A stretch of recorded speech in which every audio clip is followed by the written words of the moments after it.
some reason. Yeah.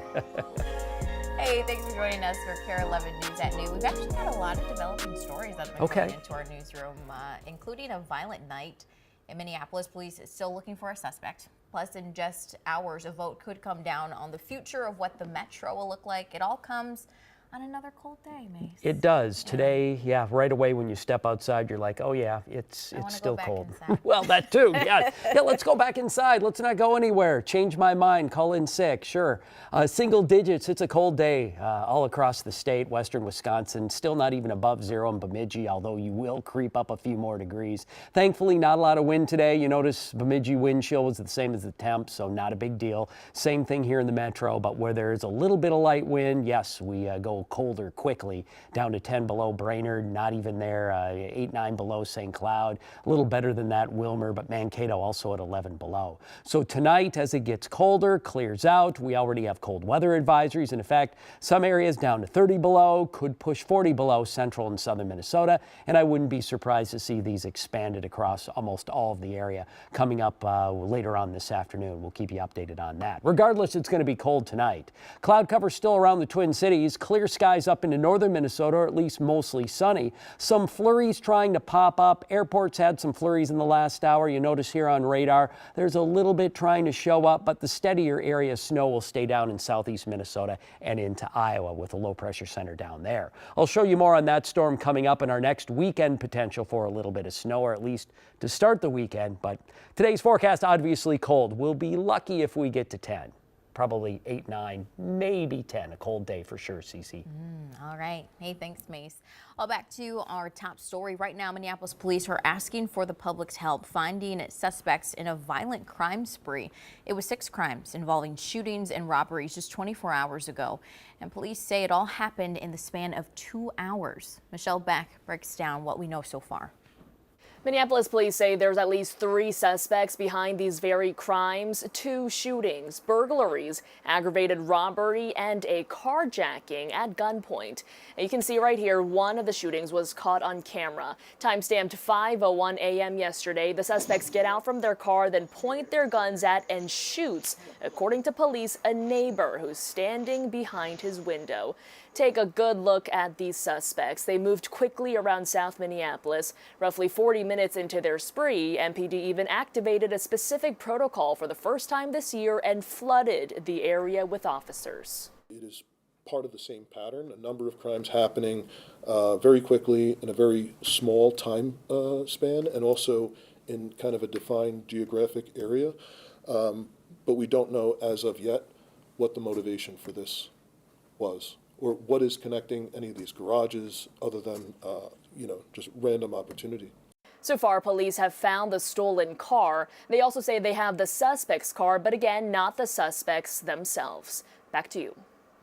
Thanks to Michelle for that. We did reach out to police just a few hours ago, and police told us they still haven't made any arrests yet. Over in St. Paul, Maryland Avenue is back open this noon hour after a crash involving a police officer in the last 24 hours. This is video of the scene just off 35E. Police say an officer was responding to a crash just before 8:30 last night when they hit a car, causing them to crash into a building. Both drivers are expected to be okay, though. Well, it's the 3rd day of trial for the alleged mastermind of the Feeding Our Future fraud scheme. The people who pled guilty in the case taking the stand against Amy Bach. Lula Ali says she'll testify to hopefully get a lighter sentence. She told the court she operated a restaurant where she claimed to be serving 1,000 meals a day to children. She told attorneys she would frequently talk with Feeding Our Future founder Amy Bach on the phone, and allegedly Bach often pressured her to open another location so they could get more money. Bach's attorney argues the men picking up the money were in control of everything and were taking advantage of Bach. In about 2 hours, a St. Paul man will be sentenced for gun crimes after his 13-year-old niece accidentally shot an 11-year-old boy in his apartment last March. Charging documents say the girl told police she got the guns from Martinez Lloyd's closet after he left the apartment. Prosecutors say Lloyd isn't legally allowed to own guns. Developing right now, an investigation involving a Twin Cities defense attorney. It all stems from deputies finding drugs smuggled into the Hennepin County Jail. Here's what we know right now. I'm Lou Raguse, a Minneapolis defense attorney who's received adoration for overcoming drug addiction and getting her law license is now under investigation after Hennepin County jail deputies found drugs smuggled into inmate cells. According to search warrants filed this week, deputies found drug-soaked paperwork in the possession of 2 different inmates, and that one of those inmates had just been visited by his defense attorney, Sarah Gadd. Investigators searched Gadd's home and seized her cell phone. The search warrants say while they were there, drug canines alerted to boxes of legal documents, a bag of cocaine, and an ashtray with meth. Gadd has not been charged in this case, and neither have the inmates. In an email, Gadd wrote, "As part of my professional duties, I routinely provide my clients with legal documents and copies of motions to ensure they remain informed about their cases and are able to meaningfully participate in their defense.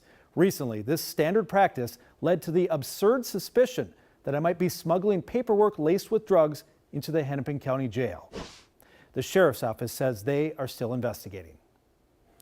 In just a few hours, the future of the Twin Cities Metro will be up for a vote. The Met Council is expected to make a decision on its Imagine 2050 plan by the end of the day. Audrey Russo shows us what's on the table. The Metropolitan Council says Imagine 2050 is at the center of pretty much everything they do. So when they vote to adopt it today, and it's likely that they will adopt it, it's going to change how cities offer public services to their people. Now, Imagine 2050 is all about protecting the environment and eliminating inequality in the 7-county Twin Cities region. For example, the plan supports cities in developing sustainable water services. It gives cities funds to make public transportation compliant with the Americans with Disabilities Act, and it also requires cities to provide more affordable housing. The entire plan hinges on a forecast that shows population growth in the Twin Cities over the next 3 decades. This is still a region that is growing, is gaining population. There is going to be housing development that follows that. They predict adding about 650,000 people in the Twin Cities region by 2050. Minneapolis projected to surpass 500,000 people. But one of the fastest growing cities is Carver, whose population is expected to nearly triple by 2050. Now, the forecast only predicts about 10 cities losing population in that same time frame. For example, Mahtomedi is expected to lose about 230 people by 2050. Back to you. New data into our newsroom a few hours ago shows another rise in inflation. In fact, last month inflation was up 3% compared to January 2024. The last time we saw those kind of numbers was in June. Labor Department numbers show the price of groceries and gas rose. That's a trend that could impact if the Federal Reserve makes any interest rate cuts. Well, just minutes ago, the Senate confirmed Tulsi Gabbard as the next Director of National Intelligence. It came down to a 52-48 vote, with only Senator Mitch McConnell voting against Gabbard on the Republican side. Gabbard is a military veteran and a former Democratic congresswoman from Hawaii, but has no formal intelligence experience.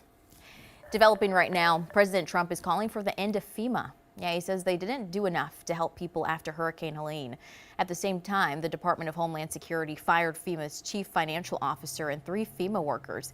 DHS accused the group of bypassing leadership and making payments to luxury hotels in New York to house migrants.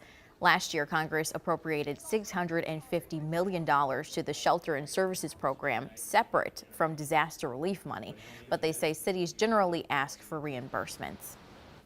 This afternoon, an American teacher held captive in Russia for more than 3 years is back on U.S. soil. I feel like the luckiest man on earth right now. For the first time there, you're seeing videos of him meeting with President Trump in his first minutes back in the country. Vogel worked as a history teacher in Moscow, and he was arrested there in 2021 for carrying 17 grams of cannabis that he says was for severe spinal pain. Vogel's return was part of an exchange. We learned just hours ago that an unidentified Russian has been freed from U.S. facilities. We're trying to find out where a 200-pound bronze statue went. The search is happening in St. Paul's Summit Hill neighborhood right now for the piece that honors iconic writer F. Scott Fitzgerald. Here's what we know. I'm Raya Katene. This morning, St. Paul police say they need your help finding anyone who might be responsible after a statue of F. Scott Fitzgerald disappeared last week. For almost 20 years, the statue was propped up outside the former St. Paul Academy on Dale Street, where Fitzgerald attended school in the early 1900s. The building owner tells me the statue was cut free and stolen sometime between February 3rd and the 7th. He says the 200-pound bronze statue would take anywhere from $30,000 to $40,000 to replace. place. If you know anything, you're asked to contact St. Paul Police. A new report released this morning shows the impacts of the COVID-19 pandemic are still affecting the education system. It comes from scholars at Dartmouth, Harvard, and Stanford. The reports find most students are about a half year behind compared to students in 2019. In some states, the discrepancy is closer to a full year. The report also shows frequent absenteeism is a big factor in this trend. The scholars say summer school and after-school tutoring can help improve school performance. Listen to this. It's a first in the world. Pet food made with lab-grown meat is now available over in the UK. Chick Bites is a plant-based treat that's made with 4% chicken meat created with the use of a small sample of animal cells. The cells are then cultured in a steel tank with water and other nutrients. The company Meatly was the first to get approval for this type of food to be used in pet food. The U.S. has also approved the sale of the lab-grown meat, but it's not available for sale right now. A new restaurant is set to replace Betty Danger's in Northeast Minneapolis. According to the Minneapolis-St. Paul Business Journal, Big Star Tipsy Taco is taking over the space and keeping the iconic Ferris wheel and mini golf course. It's expected to open this spring. You remember Betty Danger's closed in 2022. All right, the wait is over. We now know the names of the state's newest snowplows. So here are the winners. We're off to see the Blizzard, Snotorious BIG, Don't You Snow, Plowabunga, Anthony Sledward's Skull Plow, I Came, I Thought, I Conquered. I like that one. And you're welcome. More than 23,000 people voted this year.